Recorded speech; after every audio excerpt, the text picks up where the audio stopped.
G'day, and thanks for tuning in for today's Drop of Mercy. Over the last 2 days, we've looked at the church as a community of disciples and as messengers to the gospel. Today, I invite you to join us as we reflect on the church as a community of grace. That's a community which draws its members united to one another and united to Christ. To look at the church as a community of grace, I think it's important that we first look at what grace is itself. It's a kind of mysterious thing.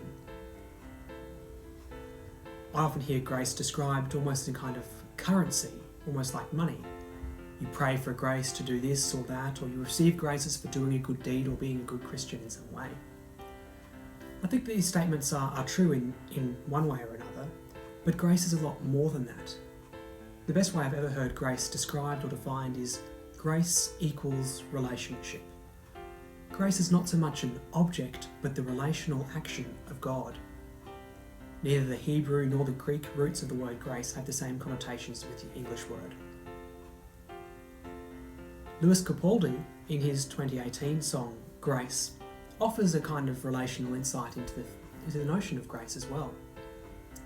But this aside, if grace is relationship, how is the church a community of grace? Perhaps if we look at today's gospel, we can see an insight into this in the grace already at work in the gospel.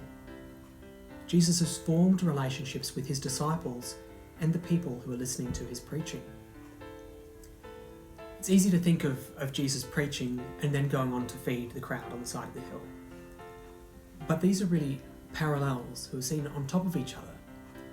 The people could already see the grace of God working in the miracles that Jesus performed. That's why they followed him to the side of the hill. Through his grace, through his relationship, Jesus went on to preach to the people and then to feed them with his bread.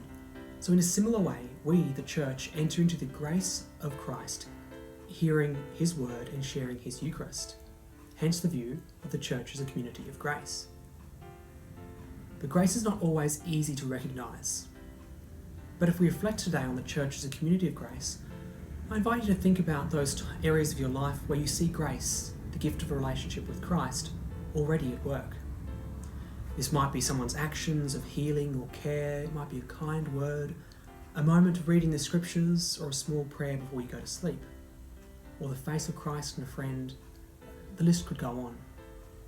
Whatever it is, no matter how hard to see at times, one guarantee that grace offers is that that is God's presence, is always there, always working.